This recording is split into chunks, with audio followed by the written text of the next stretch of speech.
Also blur. Thank you.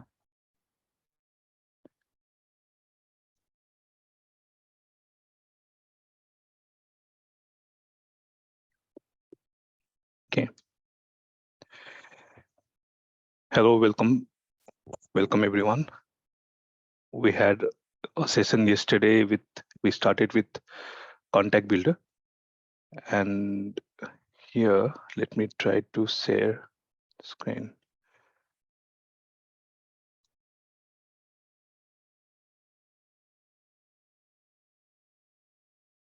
Pani, can you help me sharing the screen? I I'm think using this app. I given you the co-host, so I might Okay, sure you have an access. Go ahead. You can, right? Yeah. Now I can see your screen. Thank you. great.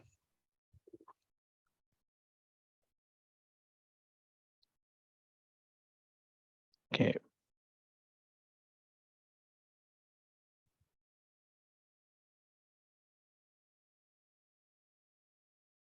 Also let me minimize. Okay, got it.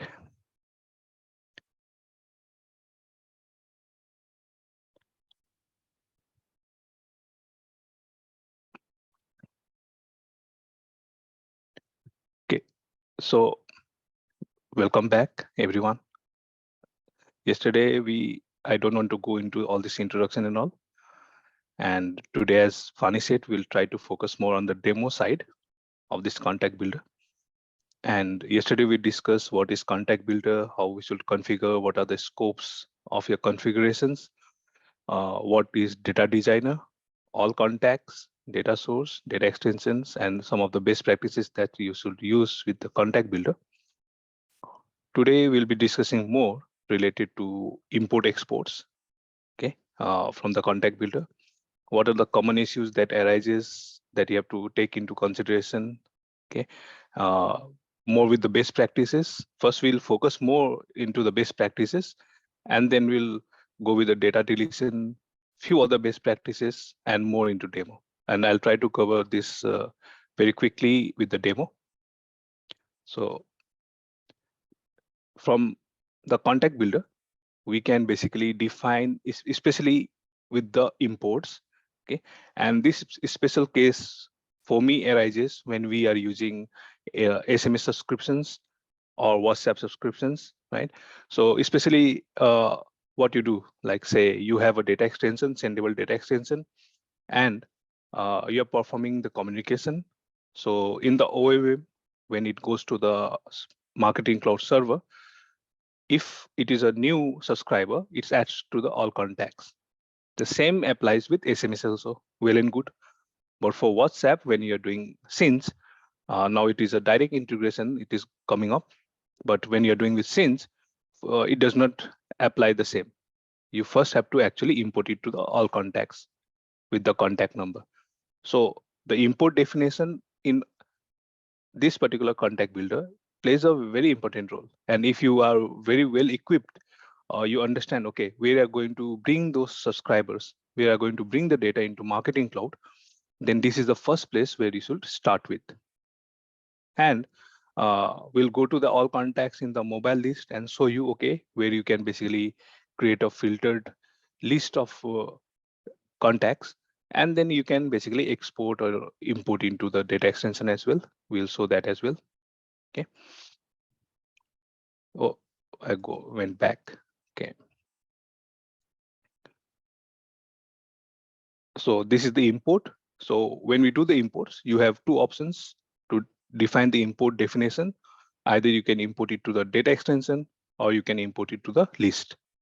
Normally nowadays, nobody rarely uses list, but when it comes to mobile, it always becomes a list, right?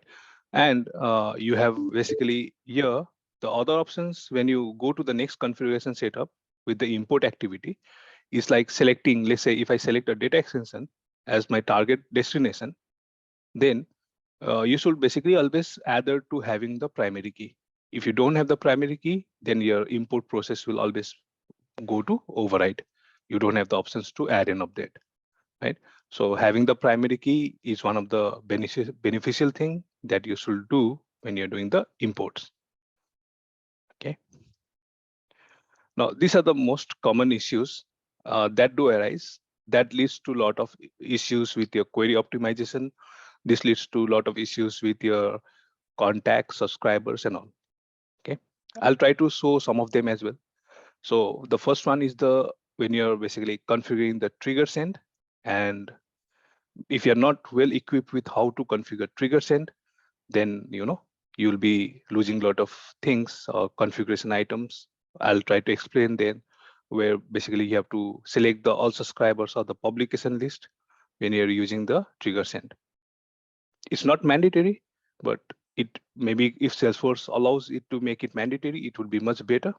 Otherwise, you are going to the hidden manage list, and then I'll when I show you the demo or I'll show you more where this issue arises.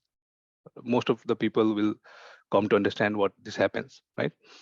And when you're using import, and especially when you're doing the integration with the sandboxes, okay, so the import to the sandboxes is basically for testing. You're bringing the test records, right?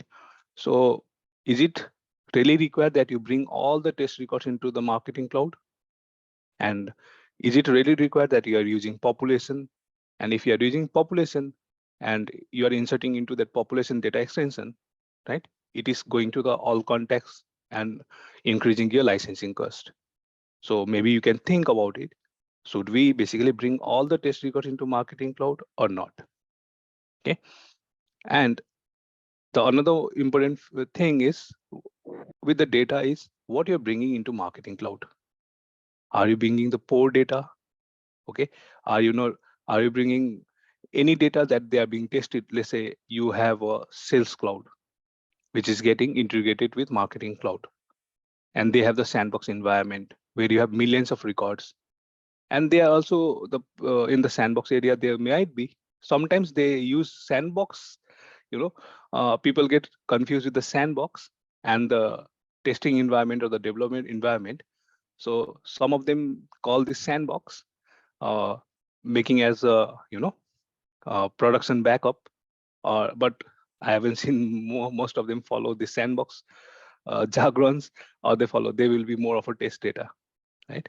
So bringing a poor data into marketing cloud will affect you a lot, because most of you will be using automation studio, writing queries and all on the poor data. So manipulating that poor data has a caveat, because marketing cloud does not use tables. They basically use views. So whenever you're using a query, it is a view, right? So the poor data will lead you a lot of issues. So many of time you will see like they'll getting a primary key violation, but it's not a primary key violation. It is something else. Okay.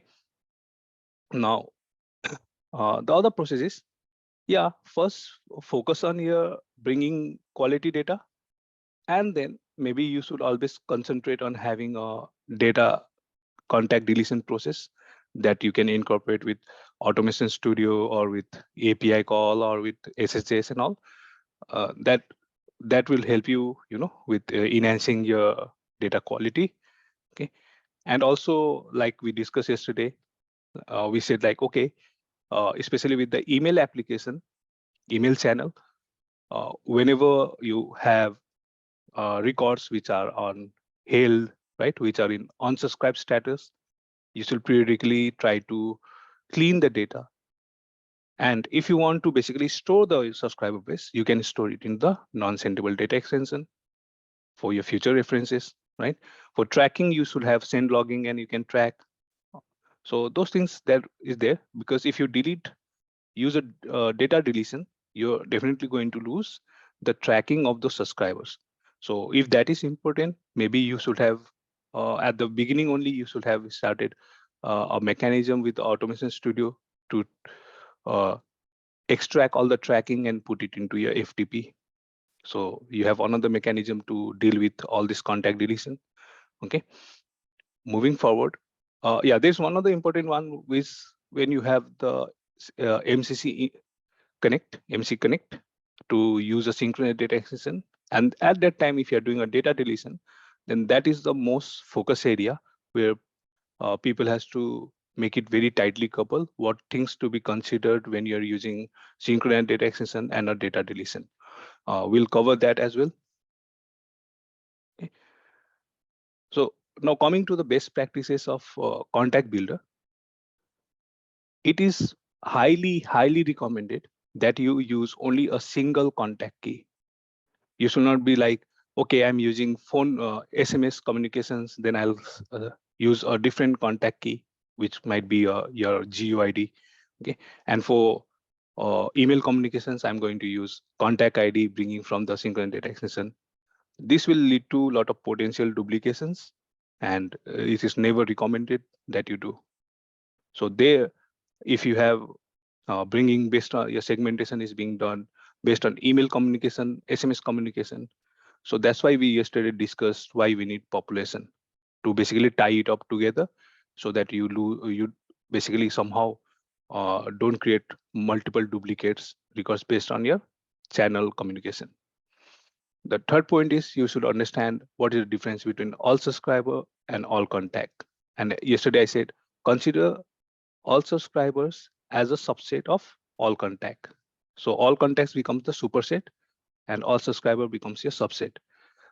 Those understanding has to be there. We'll discuss contact deletion. Okay. And yesterday also we discussed this, like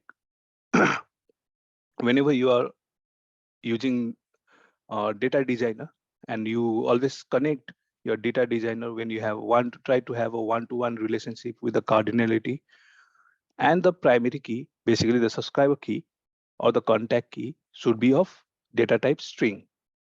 So whenever we are discussing ID, right, we always tend to go towards making is a number. And when we make it as a number, we are not able to tie it up to the contact key.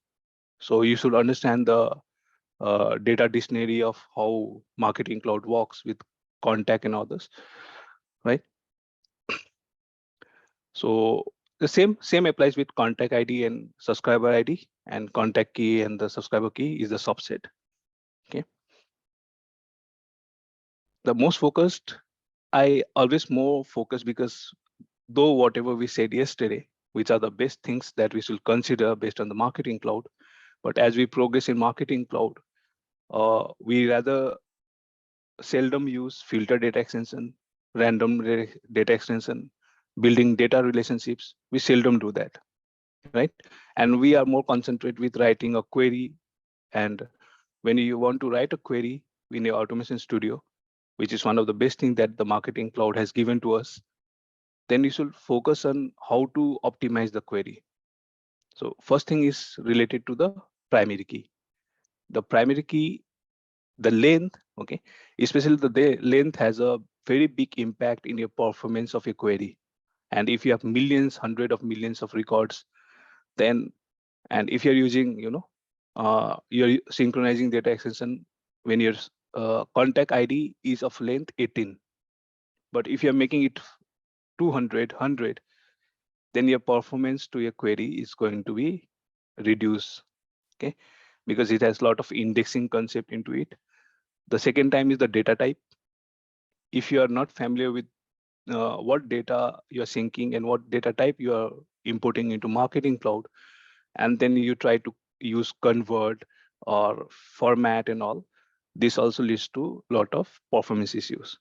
So at the very beginning, when you're defining your data extension, define your data types properly with the proper length. And data quality and data retention is more with when you're, because we are storing whatever we store is in the data extension. And in the data extension, you have an option for the retention policies.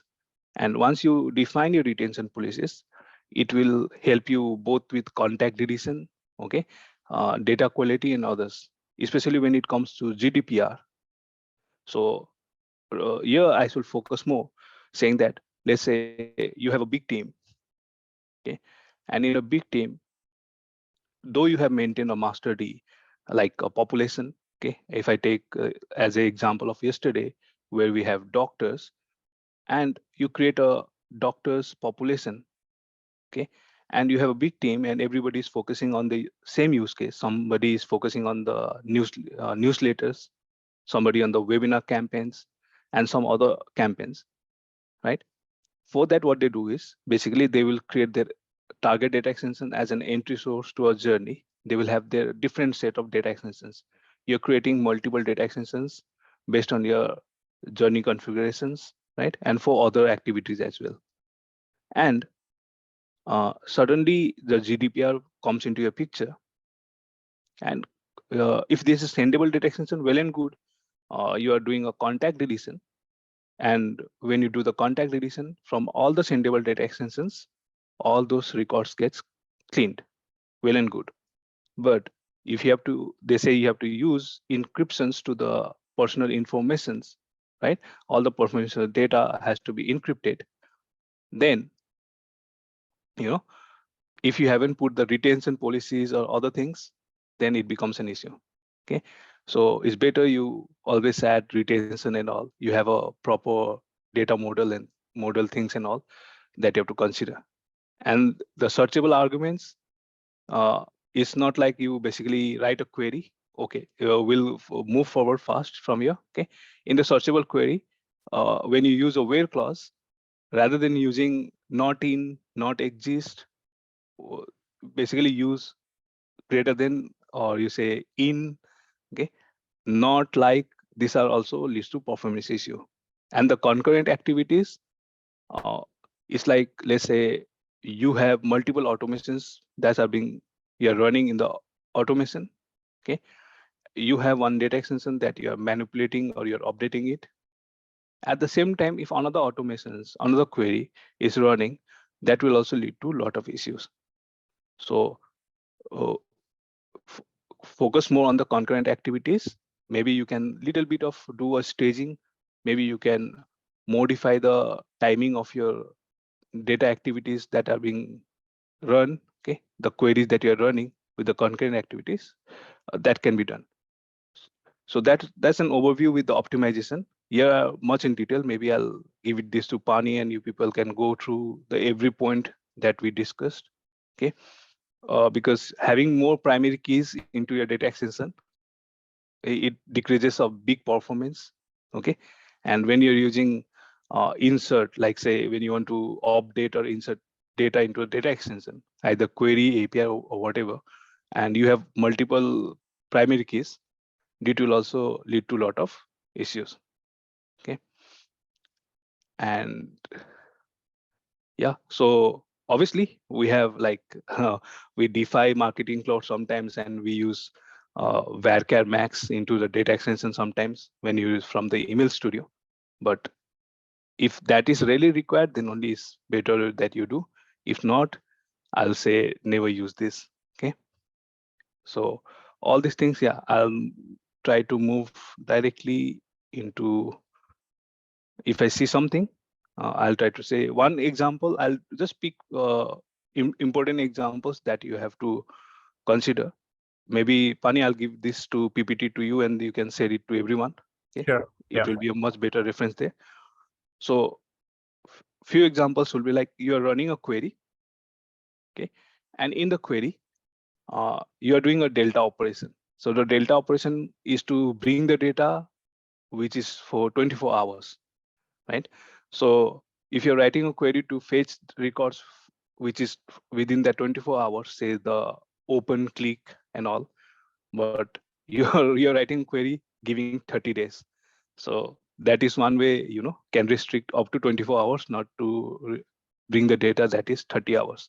Because normally automations you write and run is hourly, right? So it should be more than hours should be enough, right? So don't bring big data or write all these where clauses in a haphazard manner. That will lead to your performance. Okay, and most of people might be asking, okay, so he's talking contact builder, and why he's discussing searchable arguments with query optimization. So because we are storing data, and to store data, the quality has to be good. And if you have to maintain the quality, obviously you're moving towards query and all to manipulate and update and do all other sorts of things. Then definitely this query optimization is one of the most important things that should be discussed for contact builder. Okay. So, and the last one, I think This will be end here with this query optimization, who'll be using the data staging. So if you are basically manipulating your data, let's say example of a tracking. So you have bounces, clicks, open, spam compliant, and many things, right? Rather than writing one query with a lot of union, joins, and other things, why not create different data extensions for open, click, bounce, spam, and others, right? And then after that, you can have a final query where you can basically bring all the data and put it into the holding tables rather than having one query and doing this. So this is one way you can optimize your uh, query studio and automation studio, okay, for better performance. Yeah, so this one is the most important focus. Now we came back to all contacts at contact builder. Okay, so from the contact builder, we have to make certain configuration changes that you need to consider in contact builder to enable you for data deletion. And data deletion that happens is at the parent business unit. It will be enterprise 2.0 edition.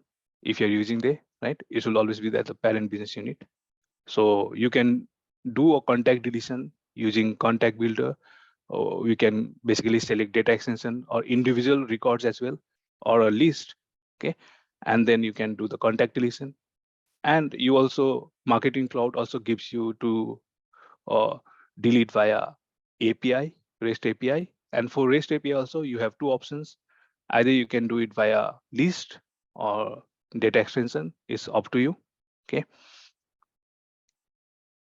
so for data deletion, one of the most important concept is to understand the suppression part. Okay, enabling, we said that, okay, it's in the parent business unit, and there we have to enable it.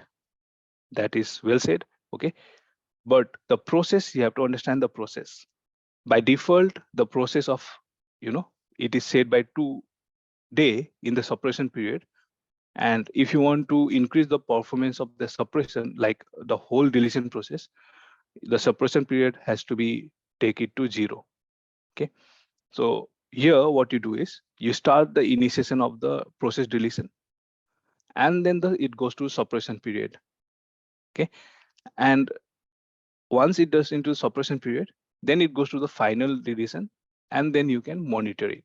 And then once the deletion is done, I'll show you in the contact analytics how you can monitor uh, if you're doing a bulk of contact deletions. Okay, I think it is now, initially it was 500K. Now they have made it to 1 million per contact deletion that you can do in marketing cloud. But I still depends on how much contacts you're deleting. So I'll definitely not go with 1 million. I'll always go with 500K. But see, this one is the most important factor which I see when you're doing contact deletion. Okay, and especially when you're using synchronous data extension. What happens is you are performing contact deletion. Okay, at the same time you have a pool of 15 minutes, which will be basically syncing the data from Sales Cloud to Marketing Cloud. At one end you are deleting, at one end again you are injecting, right? So a lot of times you might see that the suppression has not gone well. Okay, or sometimes you might see the context in getting increased again and again. And you will also see a lot of zombie records, okay, with GUID and all. If you go to see the contact key, it will be, you will see like zombie records there. So this all happens when you don't stop synchronization, or if you don't apply certain filters into your synchronization data extension or in your setup. So the best part is you're defining, okay, these are the contexts that I need to delete. Then if you are clear with this, you can go to your sales team and sales cloud team, okay? And this will basically create one custom attribute or an attribute, which will basically define, okay, this is the records which I don't want to sync into marketing cloud because I'm deleting those records into marketing cloud. Then you can go to the data source, okay? And then you can apply the filter in the data source for that uh, synchronous detection object so that it does not get synced into Marketing Cloud again. So this is one of the things which I see a lot of people didn't understood, and they create a sync. Okay, at the same time they are doing the data deletion, and you're getting a lot of zombie records. If you get a proper contact key, then you'll understand, okay, it got synced back, but sometimes it doesn't happen. And that happens because of the first point is the suppression. You made a suppression period to be more than 2-3 days or 2 days by default. Okay. And the other reason is you're syncing back the records. So this will be the most important factor when you consider contact deletion. And yeah, and I was discussing yesterday regarding population. Okay, so population, when you're using population, you have a master view, right? Master view of the records where you can perform a lot of things. So if you have to perform GDPR, if you have a population with a single data extension there, which acts as a master data extension, then you can apply encryption data deletion to that population. You have this Japan rule also, Personal Information Protection Act, and you have this Australia rule also, Privacy Act. So based on all these acts and honoring the customer consents and all, I think one way to go with population. But yeah, there is a bigger caveat that if you use population and if you're adding records into population, then it is going to add to your all contacts and it will increase your licensing cost. So that caveat that has to be added to. Okay. And then, as I said, like when we do the data deletion, you can do the data deletion using, you know, the contact key using from the data extension. So this is one way you can do it. Okay, you can have this REST API, and if you want to use via a list, because most of the time what we do is we create a list in the mobile connect in the mobile list from all contacts, and we can, rather than writing a query adding into a data extension and then writing an API, okay, doing a SSJS with a loop and all, you can have a list from this will be a much better option to basically do a data deletion. I think this will be the end of the query. Okay, so we'll directly jump into Marketing Cloud and try to showcase whatever we did discuss yesterday and today. How should I basically minimize this one?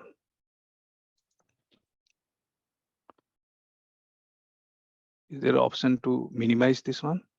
Hide. Okay, great.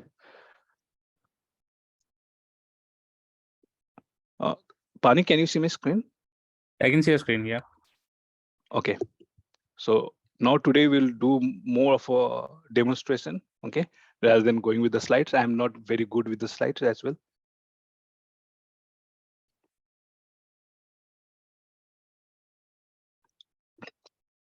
Okay.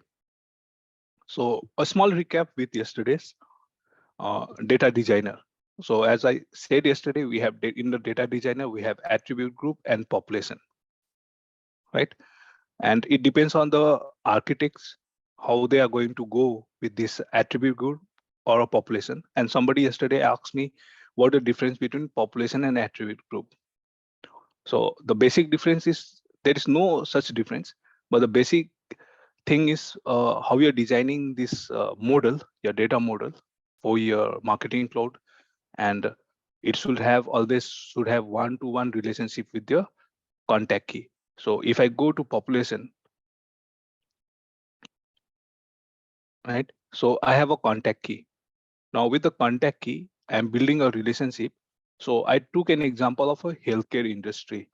So if I'm implementing healthcare industry in Marketing Cloud with respect to Marketing Cloud use cases, okay, then for me, my basically motto is to basically, okay, define a data model for patients, which would be basically have a one-to-one relationship with contact key. Okay. And you can also definitely, as I said yesterday, if you have gone through the video or the uh, slides that I've shown, I have explicitly eh, told there that if you're adding this into your attribute group, okay, if I'm creating an attribute group for doctors, and once I have used, so we have already our doctor, okay. So if I'm using an attribute group, and if I'm trying to link, then you have only two options. Like uh, when I already created the doctor's profile into the population, now I will not be able to basically have it into uh, the attribute group. So you have either or options to do it. So here, if you see, you don't see the doctor's data extension here because I have already using the population. The same applies with the patients. Okay. So if you are well equipped with data designer, and you have maintained one-to-one relationship, yeah, if you have a caveat that, okay, if I use population, it's going to add into all contexts every time I add a data into the data extension, though no matter if I send a communication or not, you can remove the population and create a attribute group with that particular master set. That is more than welcomed. Okay. But it has a lot of important factors for what you need to do a population, especially with GDPR contact deletion or not, because you have a better view, right? How the better view? Because if I go to all contacts and say in the all contacts, if I go to the mobile list, okay, and if I want to create a list, okay, I say, okay, filter list, and I already have all contacts, okay. So from all contacts, or you can definitely define, here I had defined with the population as well, okay. Here, if you see the edit rules, here I'm taking this one from the doctors. So from the doctors, I can create a filtered list where if I've created a process for data deletion, and on regular basis, I'm going to delete all those records which are not contactable, then for me, population is a better way to basically enable it. Okay. So this is one of the best way that I can do from all contacts, where I can create a lot of filters. So this one filter for today's, here, if you see here, okay, I created this here. Here, all those contacts which does not have a email address. For that, I created a list, and there are two records, right? And I can definitely I go here. Though I haven't enabled the contact deletion, so you'll not see the contact deletion option here. Okay, I'll go there as well. Here, when we discuss data sources, it's like you're building a data designer. Is your data designer, then you're defining everyone, like anyone from marketing cloud who has access to this, they can definitely go to this data designer, and they can understand the structure, how this is being defined, how your data model has been defined, right? They can understand the data dictionary that is used in normally in the SLDS processes, right? So I can, if I go to this, okay, I'm using a patient's billing data model, and if a new team member comes into your team, they can come to the data designer, and from here they will understand, okay, how this all these data extensions are interlinked with each other. They can click here, they can go to the data extension and understand, okay, I have billing doctor ID as a primary key, okay, is a using composite key, okay, these are string data types and all, these are decimal. So all this can be, they have a better, that's why I say yesterday in the very beginning that data designer is a framework, and is giving you a UI portal where you can understand the every data model concept that you have been incorporating into marketing cloud, right? So somebody was asking me, okay, what is the usefulness of having a data designer? Okay, so, and when you make a data designer, like let's say if I'm creating for the health industry, I created doctors and patients, then I can create a data source here. Okay, so here I'll say healthcare.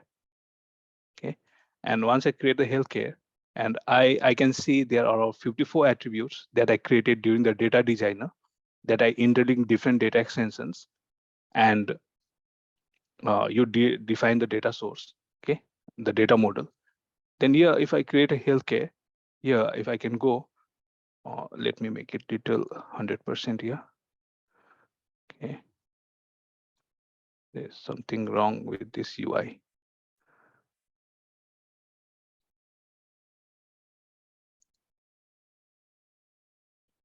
Okay, something's wrong with the UI.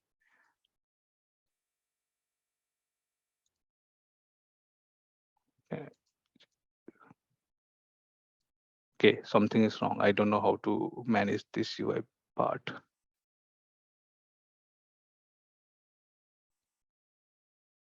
You basically here, though I'm not able to show you here, but you'll see all the attributes that you have assigned, okay, uh, in the data designer. All those unmatched attributes will be here. And with the healthcare, you can basically define the data source. This will be the healthcare. And for that, let me duplicate this.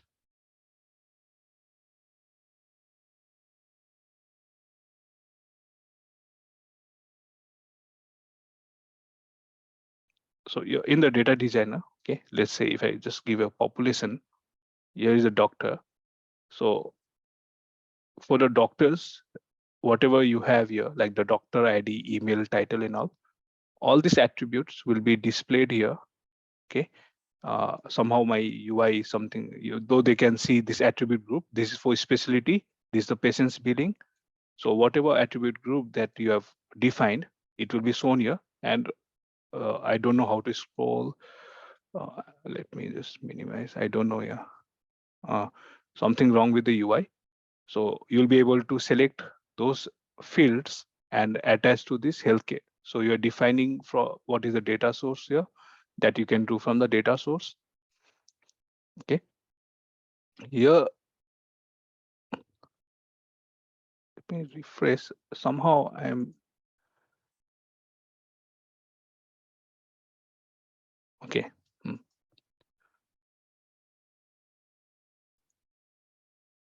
So creating a data extension, I would always ask everyone, yeah, to create a proper folder structure based on your team, based on this will be based on the use case that you're defining. So it becomes easier for everyone to navigate, have a proper folder structure that will help you. Like if I have to create for yesterday, I created for session, I called it a session 11. And here I had the healthcare, okay, healthcare industry. So inside the healthcare industry, I created all those data extensions so that for me, if I have to delete also, I'll, if for cleanup and everything, it will be easier for me to navigate and do. Okay.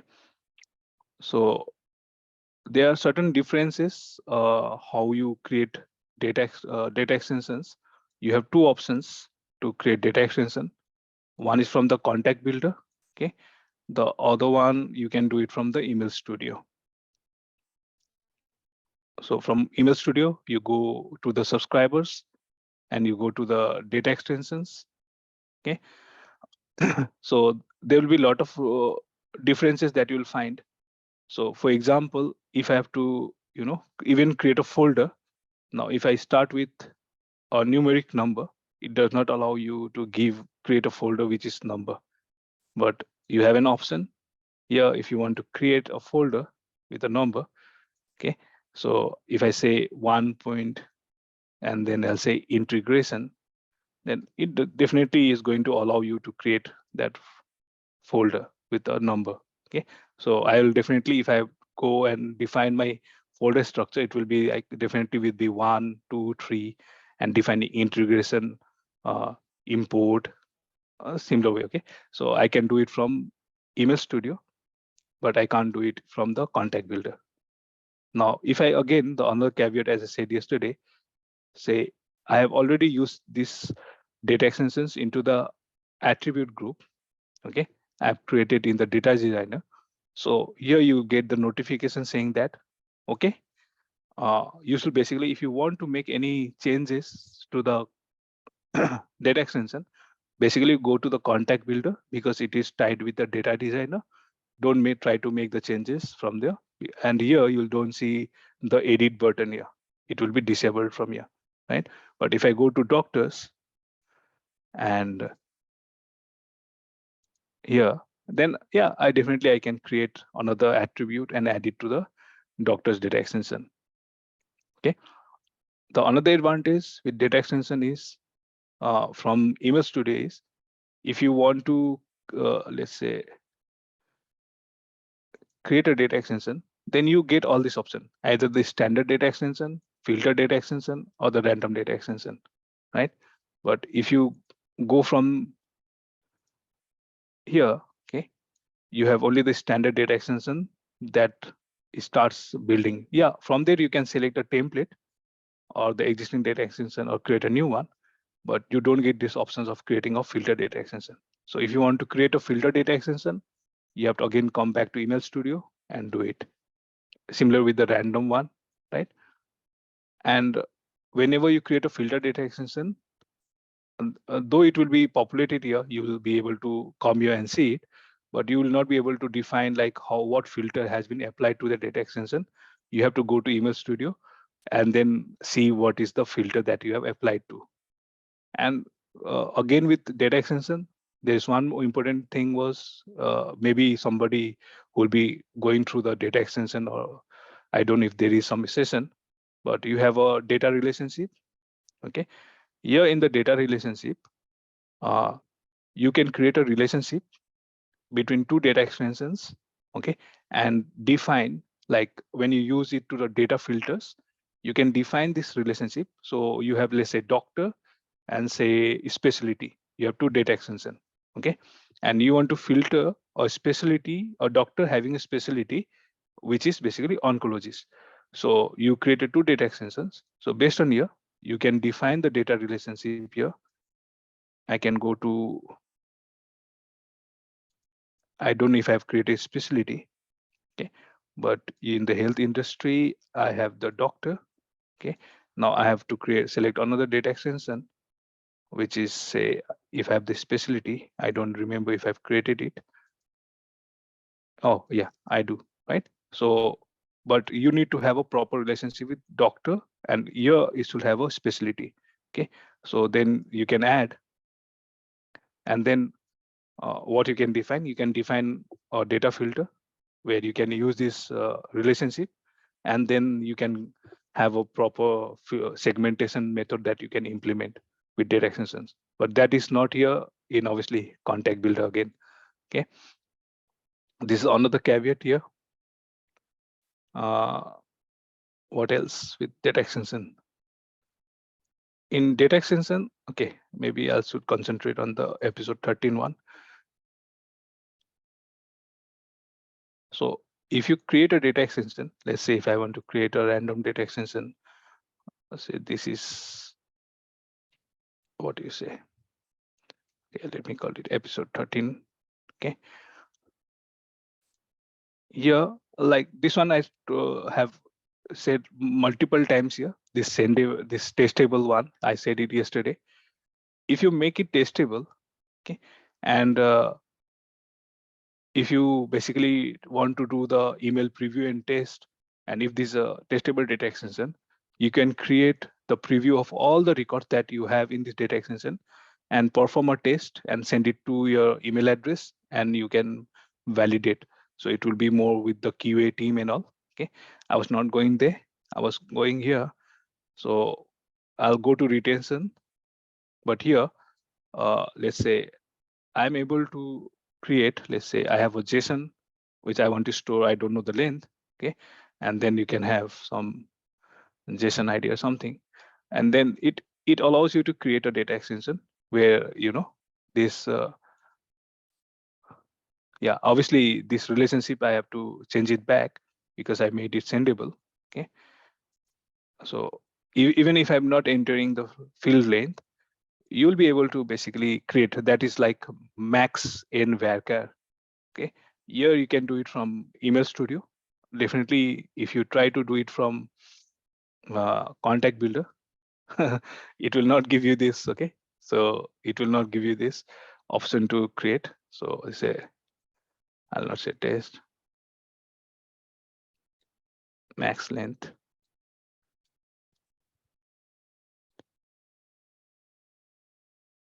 Here, okay.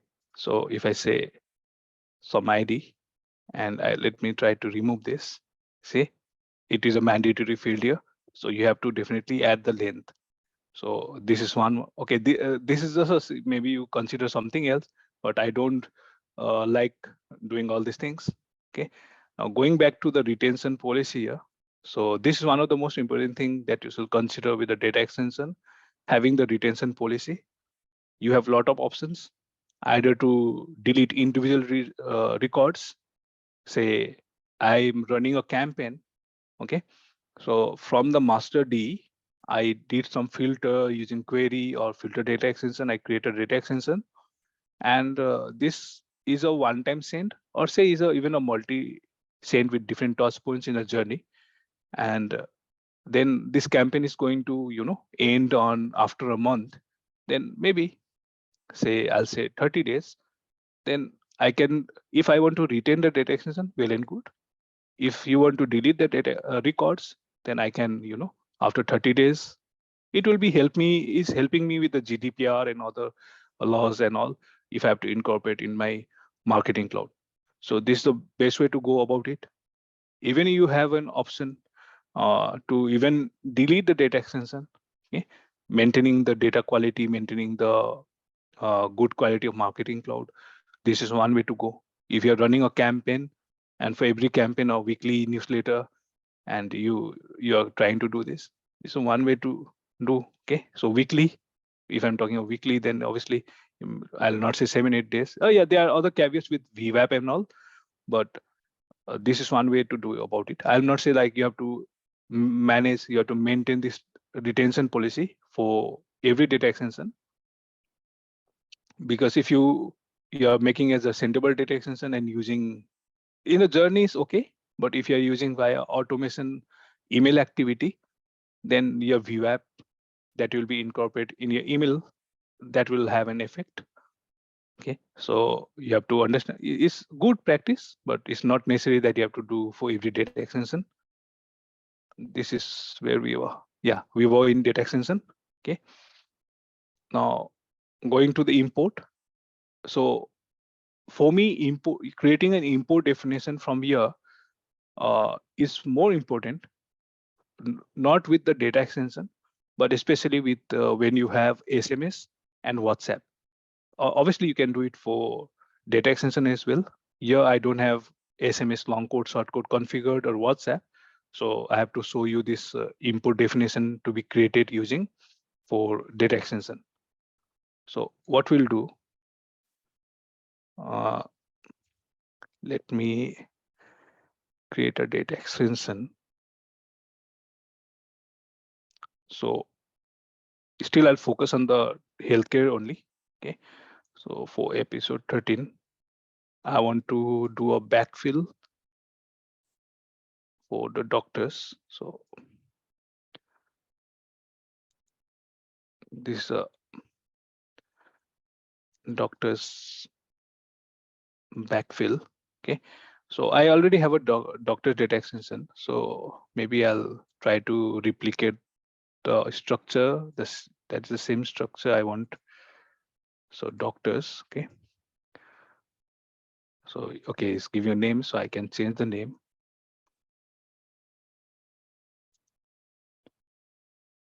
Doctors backfill. Okay. Here, okay. There's another one. Like if I want to make the external key as the same name as the data extension, here whenever you try to do this, marketing here, this one contact filter from your data extension, it does not allow you to do that. But from Email Studio, if I do that, it will give you that option. So I brought everything that had the structure here. Okay. And let me complete this. So the backfill, if you see the external key here, okay, it does not, though I added it, it does not allow this one. Okay. But if I do it from, I have to show this one from Email Studio.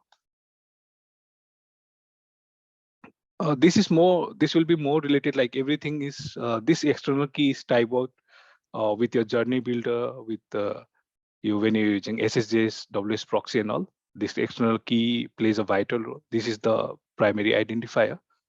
So for me, when I'm more into programming and all, so I always concentrate on having the same name,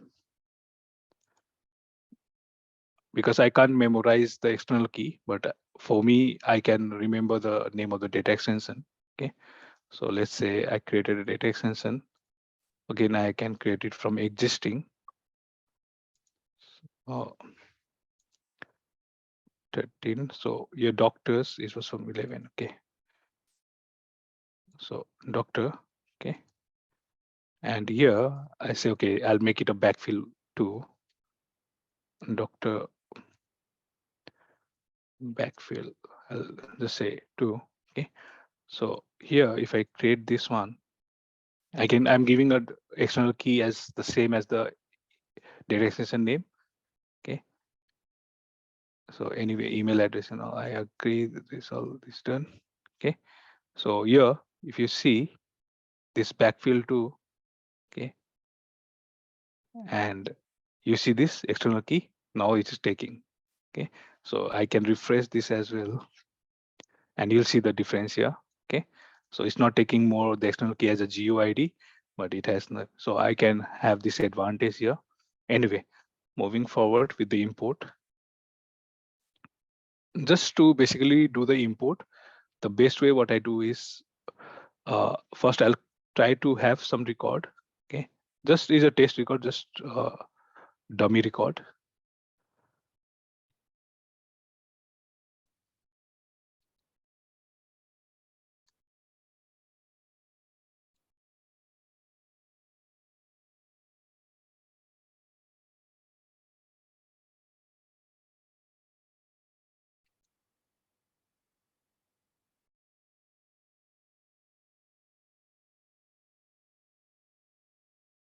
Now, okay, it has to be a valid. Okay.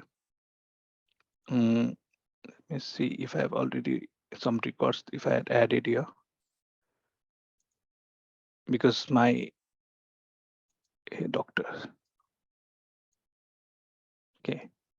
Oh, okay. I don't have it. Okay, let me create another one. Dummy. So let me fill this one. Where is this doctor backfill? So this is 50 length, email address, title 50, 50, 50. Okay, let me see. 1, 2, 3, 4, 5, 6, 7, 8, 9, 10. Let me give a valid email address.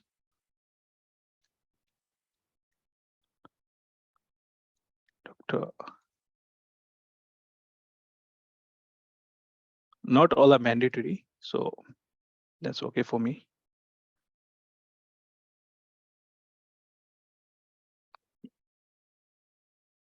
Mm.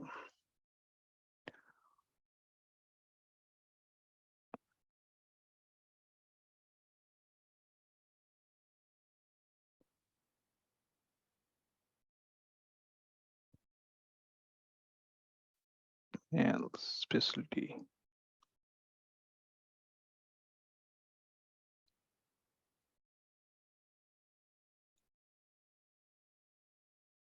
Mm. Seriously. Okay, this business unit have some issue. Okay, it's not related to that, but I have a backup anyway.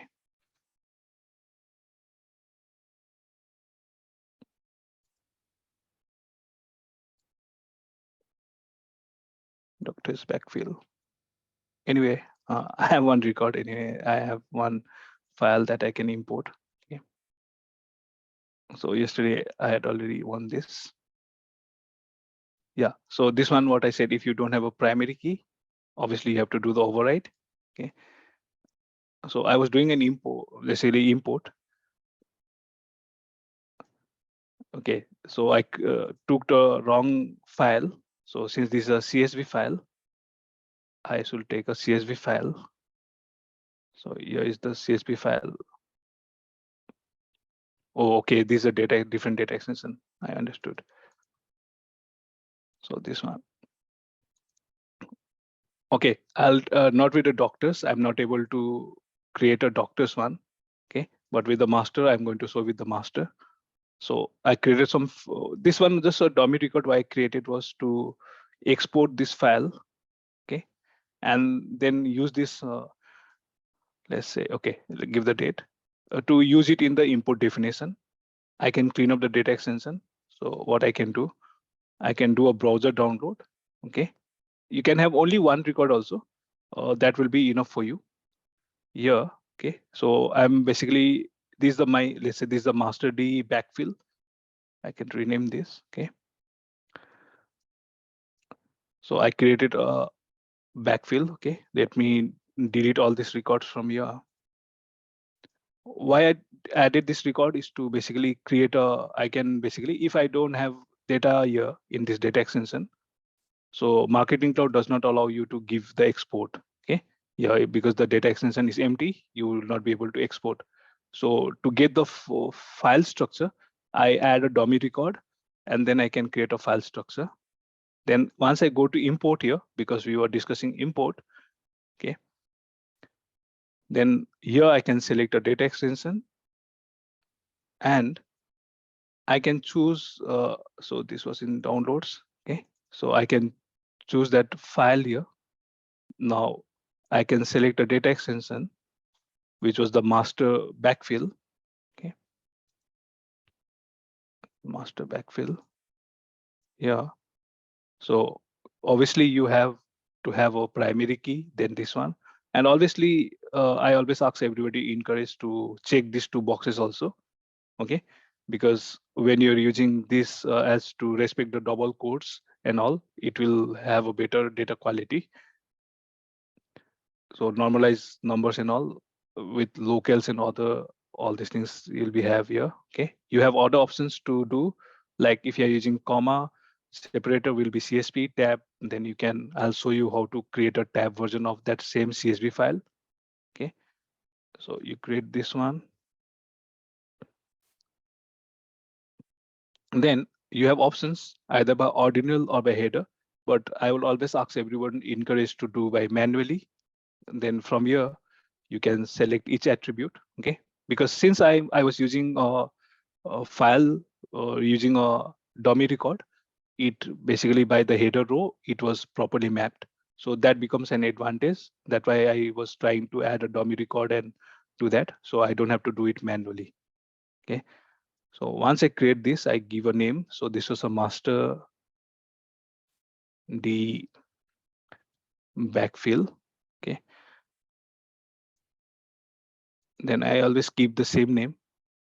Okay, you can give your file naming pattern as you wish to. If you want to add a wildcard with month and day and all, you can do that. So let's, if you want, okay, let me try this. So master day, then you say month. Okay, let me, okay, remove this CSV first. Master D, okay. So I want to keep the date, month and year. Okay, let's format this to day, month and year. And after that, you can add the CSV dot CSV. Okay, so this will be a naming pattern if you want to use. Okay, this will be your name. I don't want to go somebody with the automation, they will explain all these details. Okay, so here you need to define the file location. Here they have defined the file location as this one, and the FTP and other things. I think the automation person who will be giving you as is demoing you with the bootcamp, they will explain you this FTP and others. Then this is done. Okay, so I created a import definition here because I don't have, again I'm saying I don't have SMS and WhatsApp configured. So similarly here you can do with SMS and WhatsApp. I can simply show you what can be done. Like, so if I go to mobile connect,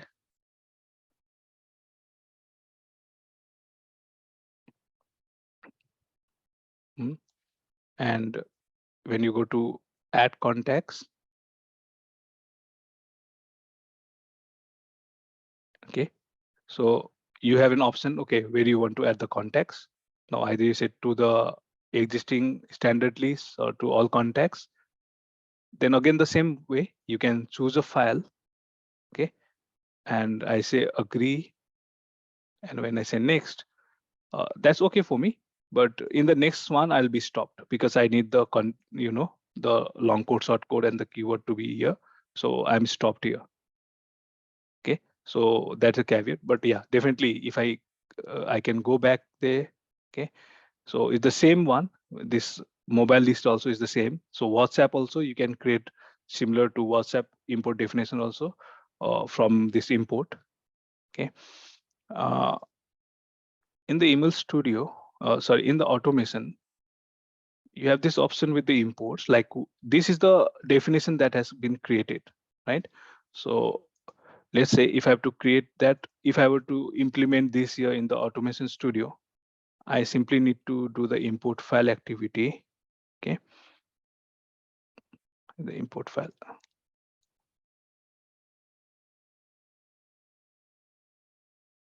So if I, let's say if I do an import file here, what I've done, I've created this master details backfill. Okay, so if I want to do, then you'll see the master details backfill here. Okay, so this is configured. You simply need to add an activity, and then you can add it here in this automation. Okay, so since it is using the same data extension, it moved to this other one because here yesterday when I was trying this, it is there. Okay, so this is the master backfill details. It can be used here. So this one advantage, you create an import definition here and use it in the automation. Obviously, you can run it from here, but logging mechanism and other things, it becomes later. You though you have a status and all, I would not recommend you to start this import definition, running this import definition from here, but rather than using an automation and start doing from here. Okay. What you can also do, what I was thinking of. Okay, so let's say you can basically, what you can also do is, let's say you are running a journey. Okay, you're running a campaign, and I would always request people to basically, why not use a import file to the subscriber list or to the SMS or the WhatsApp before sending such communication. So here I created one import file. Okay, which one will be this one, right? So if you see here, okay, so here you have an option. Uh, let's say the same way. Okay, you define the activity and all these configurations you can do. You can define the FTP location and everything. Okay, from where you want to pick up the file, you can do data extract and then pick up the file. Here you have an option to select data extension or the subscriber list. Okay, once I do subscriber list, what type of subscribers you are trying to import, you have an option to say email or SMS. Okay, and then here, uh, basically, yeah, I did with ordinal. I have to create a similar kind of file and then map it that I showed you before. Okay, after this, you'll have this. So in the all subscriber, you can update the email address. You can update the subscriber from active to unsubscribe to active. All these things you can do through this import activity, through this file import. Okay, so here where I'm targeting the all subscriber. So this is one way which I feel like everybody should either or try to do when they're running their campaign and all. Okay, so this is based on the import one. Now with the configuration here, this mapping I seldom try to do it. Okay, when you want to map that attributes with the contact ID, yeah, you can enable it, but you have to fetch all the contact IDs and start building your data model. So I don't know how many people does this. This one contact events is normally is going to get retired. Okay, inter data designer also here between attribute and population you will also could see somewhere events here, but that is getting retired. I don't know anything about data loading this one. What enablement if I do on and off, what is going to happen? So I'm not going there. With the contact deletion, right? So I turned it off. If I am to turn on, I click here, okay, contact deletion. I say, I understand this and I enable it. And from the manage setting, okay, this one is quite important. So it will be some way, it will be defaulted to 2. If you're turning on enough, then whatever is the old one that is capturing here. So the suppression period, always try to make it 0. Okay, so this is the suppression period, and then you save it. Okay, this always happens with this business unit. I don't know why.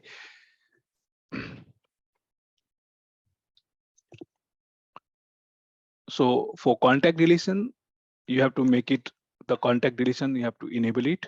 So this is how you enable it. Okay.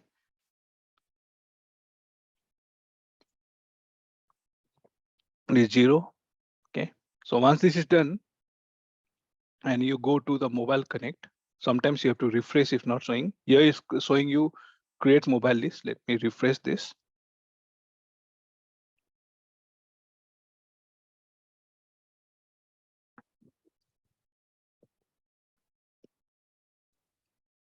Mhm.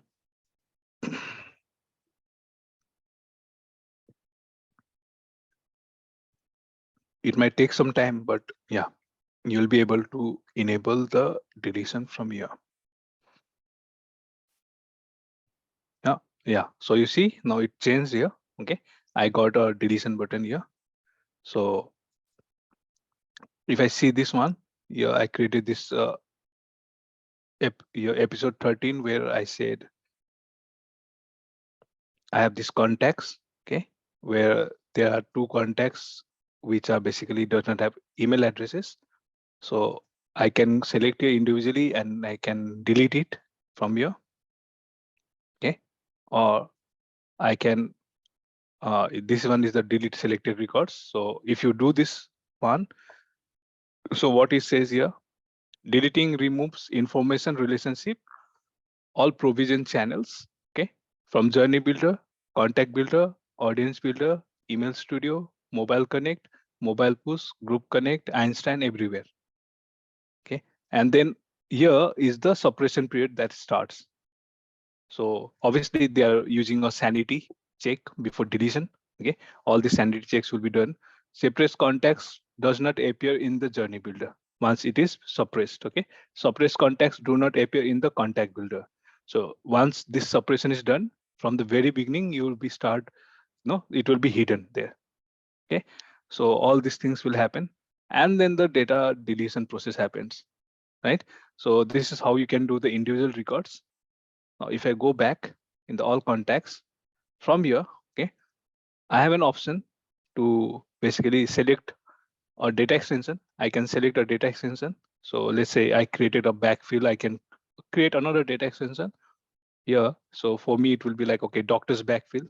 So I can select doctors and I say, okay, I want to start deleting it. Then once you do the start deletion, the same window appears here and you can do the data deletion. Okay.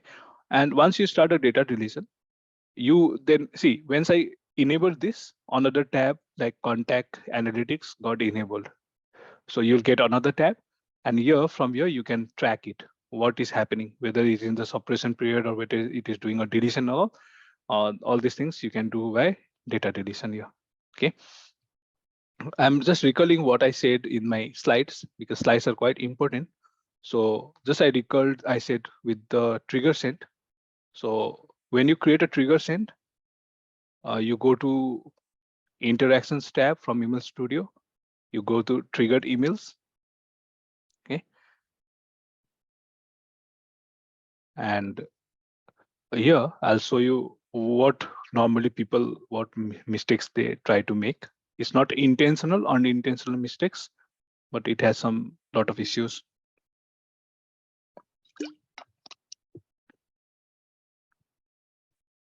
So here.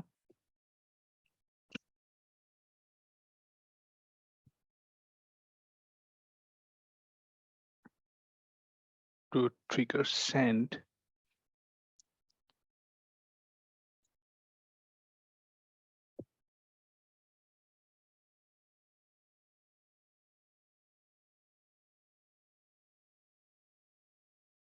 Hmm.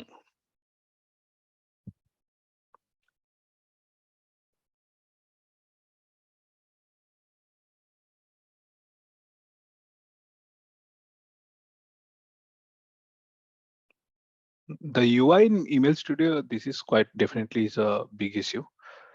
It creates, yeah, it takes time to load. Okay, so I'm in the trigger sent. So try to create, still waiting. Okay, so again, episode 13. As I said, I'll always keep the external key the same. Okay, so I have to select the email. I'll randomly select any email.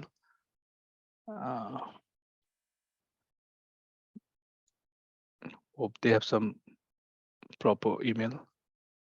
Okay. Anyway, I'm selecting any email. Okay, here subscriber management. This one, what I was talking about was this subscriber management. Okay, this one you can create a trigger send template to basically add it here.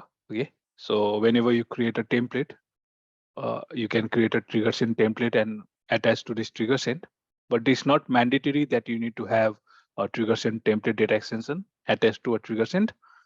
Okay, and also it's not mandatory that you select all subscriber or you say the publication list or any other subscriber list. Okay, here, so if I just select email address and I don't select anything in below this UI, okay, and if I make this, so choose a list. Okay, so now they are giving you the option here. Okay, so now they, thank God this is there. Okay, sometimes what happens is if you don't choose the list or you say just modify this. Okay, now so this is giving an issue. Okay, you don't have the sender profile. Try trigger send definition already exist.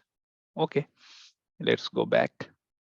So this has a lot of UI issue, but this was a more of a UI issue. So this is what I was discussing here. So if I don't select here, okay, if I say don't select this, and if I make this, then obviously I have to select the email. So I said that the email has to be properly configured. If that email is not properly configured, then you have an issue. Somebody, I don't know if somebody has created, okay, this me only webinar invitation. So it's fine. Let's see if I'm selecting here. Okay. Yeah, you see. So I didn't select it. What I was focusing here was I didn't select it all subscriber and my list. Okay. If I say add an update, yeah, this was default. If this is check default, then you have a mandatory field that will say, okay, you need to have that list to be selected. But if I do this, sometimes it happens. And if I start triggering send, like if I start this trigger send and start creating a record, it will not be added into any of your list, and it will be managed under your hidden managed list. Okay, and this comes into play especially like say you have parent business unit, and let's say you have multiple child business unit, and you're doing this in your child business unit, and if you try to write a query on subscriber data view without using ent prefix, then you'll get all the subscribers. But if you use ent, you'll not find those subscribers. Okay, so this one issue that happens. So this is what we discuss in the common issues when you're doing import or you're conferring a trigger send, not conferring trigger send properly. So this is one example. Okay, I think, yeah, I covered anything. Did I missed any point to discuss? I don't think so. Yeah, I think, Pani, I'm done almost. If they have any questions, maybe I can answer those questions. I think there are pretty less questions. Thank you so much, Sasi. It's really good sessions for both the days. Thank you so much for your time as well. I think Aishwarya has answered most of the questions. Uh, no, there are no much questions actually. There is one question, especially on With regards to the concurrent activities, is there any concept of locks like RDBMS in Marketing Cloud? Concurrent activities, this common issues that you're saying? Yeah, is there any concept exactly? Concurrent issues ideally is going to happen when we do perform all this, right? Data loading and all. So is there any concept of RDBMS in Marketing Cloud? I don't think so. No. Marketing Cloud is not a RDBMS or any such. The data extensions that you're using are not even tables. Okay, they are views. So if you write a query, let's say, if you use Query Studio, I don't know if this is enabled in this view. Okay, but if you say, yeah, obviously here I don't have even the Query Studio. Okay, so if you write a Query Studio, what happens is in your data extension, you will see this one, Query Studio results, right? So in this year, you will be creating data extensions. So what you're doing, you're writing a query. It is basically creating a temporary, people will call it as a temporary table. So that temporary table is basically a view. Okay? And when you're writing SQL query in Marketing Cloud and you have sub queries, and in the sub query, what happens is first the sub query runs, right? It creates a view, and then on top of that, the outer query runs, okay? And then it will add it to your target data extension. So your sub query is the, when you have a sub query, okay? Just to show you is this one another interesting thing. This is where you'll find, sometimes you'll find an issue and you'll not find a solution. So what happens is, though is an interesting question here. Okay, so if I say select and I say attribute one and so on, okay, and then you have some select, okay, anyway, so you have a where clause or you have a select. So I'm going to write another select here inside a sub query, select something, okay. So attr1 something nl you have one, and attr2, and this from d2, okay, and you have this from d1. So some kind of this kind of query, okay, and you have a sub query or you have a inner join and all.